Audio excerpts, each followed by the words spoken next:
जय मसीह सभी को। और आप लोग कैसे हैं? आशा करती हूँ आप लोग स्वस्थ और चंगाई के साथ होंगे। आज हम फिर आए आप लोगों के सामने दुआ, प्रार्थना और विनती के साथ। जी हाँ भाई बहनों, धन्यवाद करते हैं आप सभी का कि आप हमारे सभी कंटेंट को, सभी विषयों को, सभी सब्जेक्ट को सुन रहे हैं, देख रहे हैं और हम ऐसी आशा, ऐसी उम्मीद करते हैं कि आप उस पर अमल भी करते होंगे। तो भाई बहनों, आज का जो सब्जेक्ट है, आज का जो विषय है जो हम लेकर हाजिर हुए हैं, हम जानेंगे पवित्र पाक बाइबल से कि परमेश्वर यीशु मसीह की दया किस पर होती है, कैसे लोगों पर यीशु मसीह की दया और रहमत होती है। तो जी हाँ भाई बहनों, हम देखेंगे कि परमेश्वर कैसे हम सभी पर दया करते हैं, क्योंकि हम तो सभी परमेश्वर के बनाए हुए हैं, क्योंकि वो जो चाहते हैं वही हमारे जीवन में होता है। तो आज हम पवित्र बाइबल के द्वारा जानेंगे कि परमेश्वर की दया कैसे लोगों पे होती है। ये हम जानेंगे पाक पवित्र बाइबल के द्वारा। हम देखेंगे रोमियो 9 का 14 से लेकर 18 तक देखेंगे। वचन कहता है, मूसा से कहता है, मैं जिस किसी पर दया करना चाहूं उस पर दया करूंगा, और जिस किसी पर कृपा करना चाहूं उसी पर कृपा करूंगा। अतः ये ना तो चाहने वालों की, ना दौड़ने वालों की, परंतु दया करने वाले परमेश्वर की बात है। क्योंकि पवित्र शास्त्र में फिरौन से कहा गया, मैंने तुझे इसलिए खड़ा किया है कि तुझ में अपनी सामर्थ्य दिखाऊं और मेरे नाम का प्रचार सारी सृष्टि पर हो। इसलिए वे जिस पर चाहता है उस पर दया करता है, और जिसे चाहता है उसे कठोर कर देता है। आमीन। जी हाँ भाई बहनों, तो यहाँ पर वचन हमें समझा रहा है, परमेश्वर का वचन पवित्र बाइबल में कहता है मूसा से, जो हम सब के लिए है। परमेश्वर का वचन यहाँ कह रहा है कि मैं जिस पर दया करना चाहूँ उस पर दया करता हूँ, और जिस पर मैं अपनी कृपा करना चाहूँ उस पर कृपा करता हूँ। दया, जो दीन और दरिद्र होते हैं उनके ऊपर परमेश्वर की दया होती है। जो अपने आप को यीशु मसीह के नज़दीक दीन और दरिद्र बनकर आते हैं कि खुदा हम तो दीन और दरिद्र हैं आपके नज़दीक, उस पर प्रभु यीशु मसीह दया करता है। और जो प्रभु यीशु मसीह की प्रार्थना में, दुआ प्रार्थना में बने रहते हैं, लीन रहते हैं, उस पर प्रभु यीशु मसीह कृपा करता है। दया तो पहले ही होती है उनके ऊपर, उसके ऊपर प्रभु यीशु मसीह की रहमत होती है। आगे परमेश्वर का वचन कहता है इसी में, अतः यह ना तो चाहने वाले की, ना दौड़ने वाले की, परंतु दया करने वाले परमेश्वर की बात है।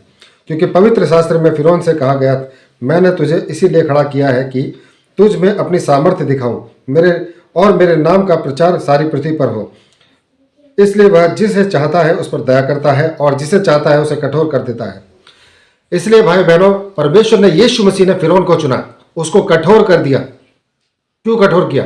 क्योंकि परमेश्वर फिरौन के द्वारा अपना भय दिखाना चाहता था। परमेश्वर दिखाना चाहता था, यहोवा दिखाना चाहता था कि मैं एक मात्र सच्चा खुदा हूं। तुम भटकते हो, तुम मेरे विरुद्ध गलत कार्य करते हो, मेरे विरुद्ध पाप करते हो, किसी और को देवी देवता समझकर मानते हो, तो तुम बख्शे नहीं जाओगे। इसलिए परमेश्वर ने फिरौन को चुना, उसके मन को कठोर कर दिया। जब इस्राएली भटक गए थे, इस्राएली दूसरे देवी देवता को, पत्थरों की मूर्ति बना के उसको पूजने लगे थे। गाय, बैल और बकरी, ऐसे जानवरों की मूर्तियां बनाकर वो बुत परस्ती करने लगे, मूर्ति पूजा करने लगे। तब परमेश्वर यहोवा का प्रकोप उनके ऊपर भड़का और उसने फिरौन को चुना और उसको इतना कठोर बना दिया कि उसने अत्याचार किए इस्राएलियों के ऊपर, यह दिखाने के लिए कि उनके पत्थर के जो देवी देवता हैं उनको कितना बचाते हैं। इसलिए भाई बहनों, परमेश्वर का वचन हमें यहाँ यही सिखा रहा है, बता रहा है, अगर हम दीन दरिद्र बनकर परमेश्वर के शरण में आते हैं तो वह हम पर दया करता है। अगर हम परमेश्वर की शरण में पहले से हैं और दुआ, प्रार्थना, इबादत में आगे बढ़ते हैं तो वह आपके ऊपर कृपा करता है, दान पर दान देता है, बारिश करता है आपके ऊपर रहमतों की। और अगर हम भटक जाते हैं अपने लक्ष्य से, यीशु मसीह का स्थान हम किसी और को दे देते हैं, किसी मूर्ति को, किसी पुतले को, किसी बुत को, और बुत परस्ती में हो जाते हैं, तो हमारे अगेंस्ट भी इसी तरह का कोई ना कोई फिरौन खड़ा हो जाएगा, जहां हम रोएंगे, पछताएंगे और गिड़गिड़ाएंगे। इसलिए भाई बहनों, आपको हम आगाह कर रहे हैं इस वचन से, अगर आप इस वचन में चलेंगे तो परमेश्वर की सामर्थ, आशीष और दया आपके परिवार पर, आपके ऊपर बनी रहती है। अगर आप इस वचन से फिरते हैं, अगर आप इसके अगेंस्ट जाते हैं, तो आपकी जिंदगी में भी कोई ना कोई फिरौन बनकर खड़ा हो जाएगा, जो आपको परेशान कर देगा, हैरान कर देगा, और आपको समझ नहीं आएगा कि मैं इस समस्या से, इस इंसान से कैसे निपटूं। परमेश्वर यहोवा इतना महान है, इतना दयालु, इतना कृपालु है कि भाई बहनों, उसने मूसा को चुना। हजारों लाखों में से उसने सिर्फ मूसा को चुना, जो ठीक से बोलना भी नहीं जानता था, जो डर गया था जब परमेश्वर की वाणी उसको सुनाई दी तो घबरा गया था कि प्रभु मैं कुछ नहीं कर सकता, मेरे से तो बोला भी नहीं जाता है, ये लोग कहां मेरा कहना मानेंगे। उस मूसा को चुना जो बोल नहीं सकता था, कुछ किसी काबिल नहीं समझता था अपने आप को। परमेश्वर की रहमत उसी इंसान पर हुई क्योंकि वो प्रभु यीशु मसीह का भय मानता था, यहोवा का भय मानता था।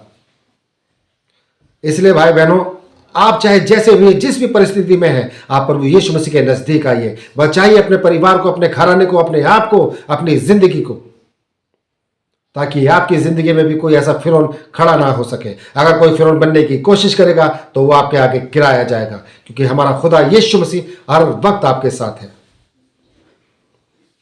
तो जी हाँ भाइयों बहनों, आपने सुना कि प्रभु यीशु हम पे किस तरह से दया करते हैं।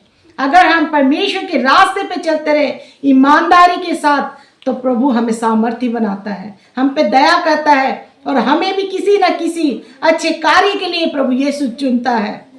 तो आप प्रभु के भय में चलिए, उनके डर में चलिए और प्रभु की महिमा के लिए हमेशा दुआ, प्रार्थना और विनती को करते रहिए।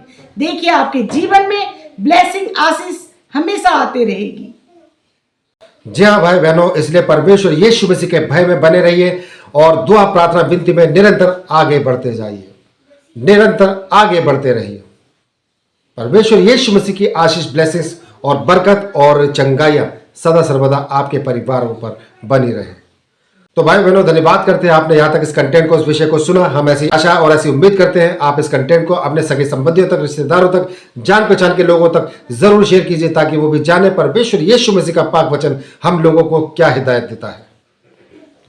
तो धन्यवाद करते हैं भाई बहनों इस सब्जेक्ट में, इस कंटेंट में बस इतना ही। कल फिर हाजिर होंगे नए सब्जेक्ट, नए विषय के साथ। तब तक के लिए आप सभी भाई बहनों को हमारा जय मसीह।